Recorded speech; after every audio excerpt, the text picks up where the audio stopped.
সাত মঞ্জিল। সন্তান আমার সামনে বসে আছে। রংপুর মানে হচ্ছে একটা ইতিহাস।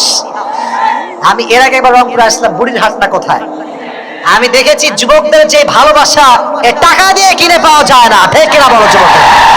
তো এই ভালোবাসা আপনারা আজকে আবারও প্রমাণ দিয়েছেন। তবে প্রমাণ হবে তখন আমি একটা শেষ হাদিস বলবো, এটা বলে আমি আবার রিপিট করব, যে বলতে পারবে তাকে পুরস্কার দিয়ে দোয়া করে আমরা বাসায় যাবো। রাজি আছেন তো ইনশাআল্লাহ? ওই একজন করে যাবে, যে একজন মাত্র রুমালওয়ালা। Sit down, বসে বলো। এর কাজ যা রা ইয়ার, যাও কই যায়, বসো। এই তো বসছে। আচ্ছা মাশাআল্লাহ। শুনুন, দুই একজন লোকের ওয়াশরুমের চাপ লাগতেই পারে, it's not a big deal. But একটা মাথায় রাখতে হবে, আজকের বেশিরভাগ শ্রোতা আমাকে দেখার জন্য আসে নাই, কোরআনের তাফসীর শুনবার জন্য তারা এসেছে। যারা শুধুমাত্র বক্তার চেহারা দেখার জন্য আসে তারা 12:30 পর্যন্ত থাকে না। তো আজকের এই জনগণ, কোরআন প্রেমিক জনগণ আমার সামনে বসে আছে, ঠিক কিনা যুবকেরা? তার অপবাদ দিলে কি আমরা ভেঙে পড়বো না ধৈর্যশীল হব?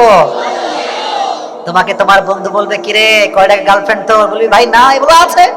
তোর আছে আমি জানি, তোমার ব্যাখ্যা তোর কোন প্রয়োজন, তোর যা মন চায় তুই ভাব, আমার আল্লাহ জানে যে আমি কেমন, ঠিক কিনা যুবকেরা? এবার আসেন আরেকটা হাদিস, এবং এটা হচ্ছে আমার শেষ হাদিস। এটা শুনি আমি আমার আজকের ওয়াজের ইতি জানবো। তবে আমি চাচ্ছি শেষ হাদিসটা এতক্ষণ যেমন মনোযোগ ছিল, শেষ হাদিসে মনোযোগ থাকবে তো ইনশাআল্লাহ? এবার আসেন একটা শেষ হাদিস বলছি। বলেন তো, কোরআনে একজন নবীর নাম আছে যেই নবীকে মাছ তার পেটে নিয়েছিল। কোরআনে এই নাম আছে না নাই? মাশাআল্লাহ। ইউনূস আলাইহিস সালাম যখন মাছের পেটের ভেতরে, ওখানে কোন মন্ত্রী টেলিফোন চলবে? হ্যাঁ, এটা আমার লোক রে, ছেড়ে চলবে নাকি? সমুদ্রের নিচে কোনো কানেকশন আছে কি? গ্রামীণ ফোনের, বাংলালিংকের কানেকশন আছে, রবির কানেকশন আছে নাকি?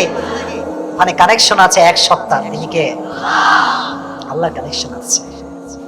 উনি বললেন, আল্লাহ আমি তো শেষ, I am in danger and you are the most merciful, the most gracious, the most kindful.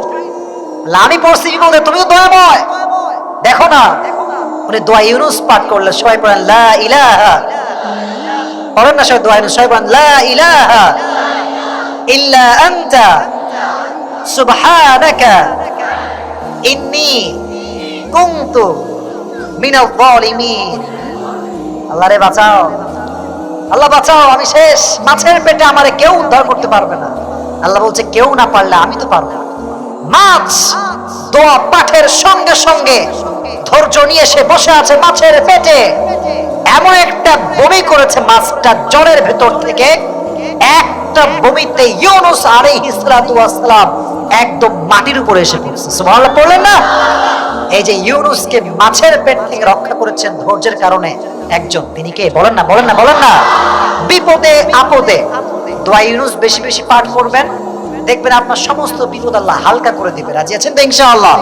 তাহলে আজকের ওয়াজের সারাংশ, summary of the lecture is, in every kind of situation you must have to be patient.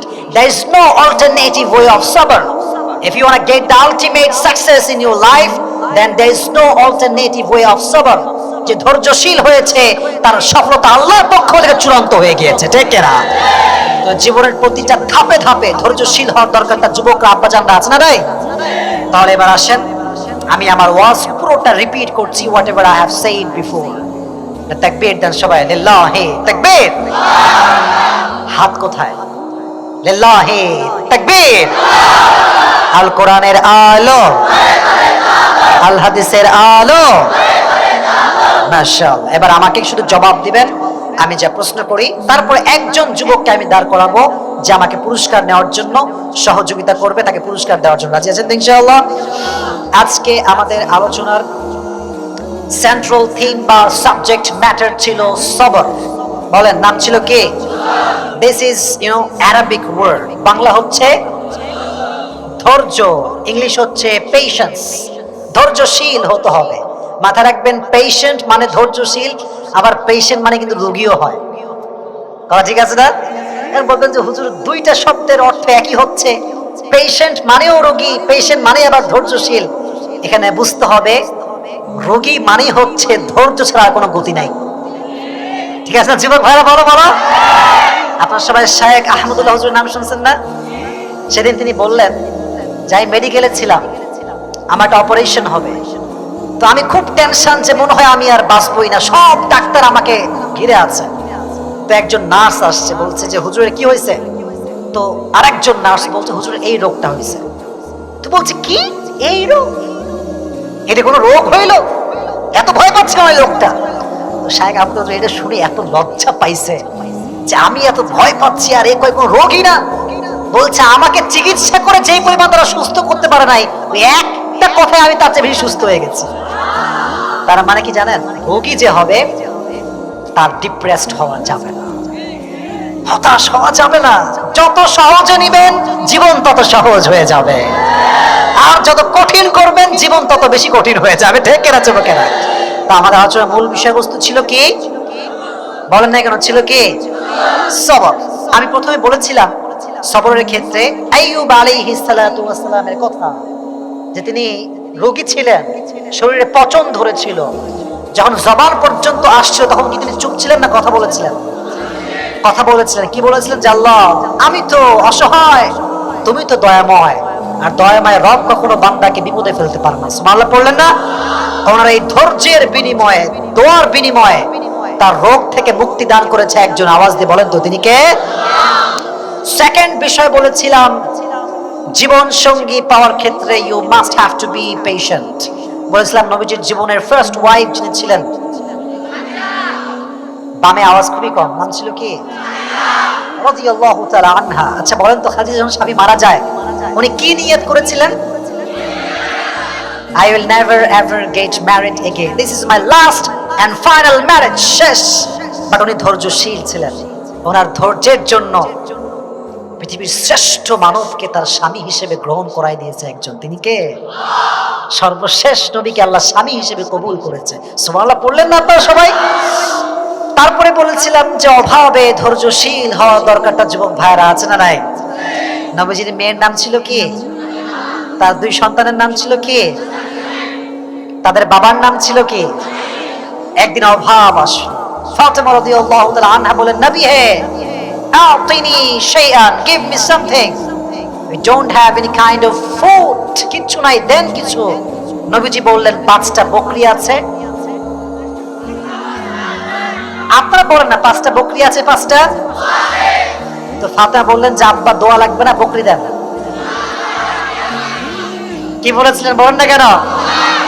দোয়াটা মুখস্থ করেন, সকলে বলেন, ইয়া আউয়ালাল আউয়ালিন, ইয়া আখিরাল আখিরিন, ইয়া যাল কুওয়াতিল মাতিন, ইয়া রাহিমাল মাসাকিন, ইয়া আরহামার রাহিমিন। এই 5টা দোয়া যে পাঠ করবে আল্লাহ তার জীবনে কোনো অভাব রাখবে না। সুবহানাল্লাহ পড়েন। লাস্ট এন্ড ফাইনাল হাদিস, এরপর আর কিছু বলবো না, আর লম্বা করবো না। অপবাদের ক্ষেত্রে, অপবাদ দিলে ধৈর্যশীল হওয়ার দরকারটা যুবক ভাইরা আছে না নাই? নবীজির জীবনে একমাত্র wife, she was not married, she was virgin, she was single, তার নাম ছিল কি? আয়েশাকে যখন জিনার অপবাদ দেওয়া হয়েছিল উনি কি ভেঙে পড়েছিলেন না ধৈর্যশীল ছিলেন? ওনার সবরের জন্য কোরআন আয়াত নাযিল করেছে একজন। আওয়াজ দিয়ে বলেন তো তিনি কে? এই কয়টা বললেই হবে ইনশাআল্লাহ। তাহলে এবার এই ওই হলুদ গেঞ্জি কই যায় রে? ওই বাচ্চা, ওই বাচ্চা। আচ্ছা সমস্যা নাই, ও বাচ্চার বাপ মনে কল দিছে। আচ্ছা বসে পড়া। এবার আমি একজন যুবককে চাই, যে যুবক বাঘের মতো, সিংহের মতো গর্জন দিয়ে দাঁড়ায় যাবে, হুজুর আমি আছি, পারবো ইনশাআল্লাহ। তুমি আছো, সামনে আছে, একটু সাইডে আসো ভাই, সবাইকে সুযোগ দেওয়া যাবে। মাইকটা দেন তো হুজুর, হুজুর মাইকটা দেন। রংপুরের ভাইরা তাকবীর দেন, লিল্লাহি তাকবীর। আমি আবারও বলছি, this is my last announcement. আমি দোয়া না করা পর্যন্ত, বসো বসো, এখন বসো। আমি দোয়া না করা পর্যন্ত আমি I will take just 5 minutes. এই 5 মিনিট আমি দোয়া করব, কিন্তু কোন লোক ডান বাম হবে না। রাজি আছেন তো ইনশাআল্লাহ? যে যাবে ও লুঙ্গিটা ধরে ফেলে, যাবে কোথায় আছে দেখছি আমি। যুবক তুমি সালাম দাও। ওয়ালাইকুম আসসালাম। আচ্ছা আমি আমার মাথায় আছে, আমি বলতেছি, সমস্যা নাই।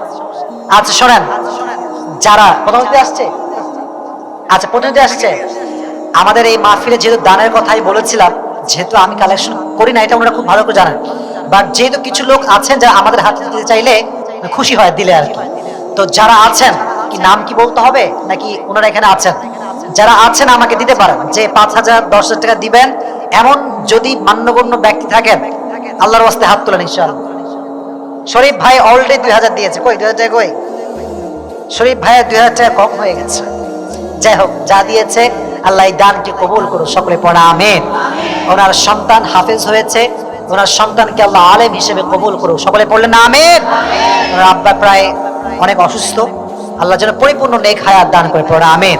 এই যে ভাইজান আব্বাজান ওনায় আপনার মারা গেছে, গতকালকেই মারা গিয়েছে, আল্লাহ ভাইয়ের আব্বাজানকে জান্নাতুল ফেরদাউসের উঁচু মাকাম নসিব করুন, সকলে পড়া আমিন। যারা আছেন আর কে, ওই প্রতিনিধি সাহেব কোথায় আছে? প্রতিনিধি সাহেব কোথায়?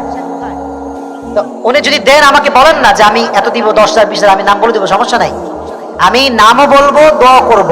আর এই যুবক সবগুলো আমাকে ভালো। ভিডিওটি ভালো লাগলে লাইক ও সাবস্ক্রাইব করে পাশে থাকবেন। ধন্যবাদ।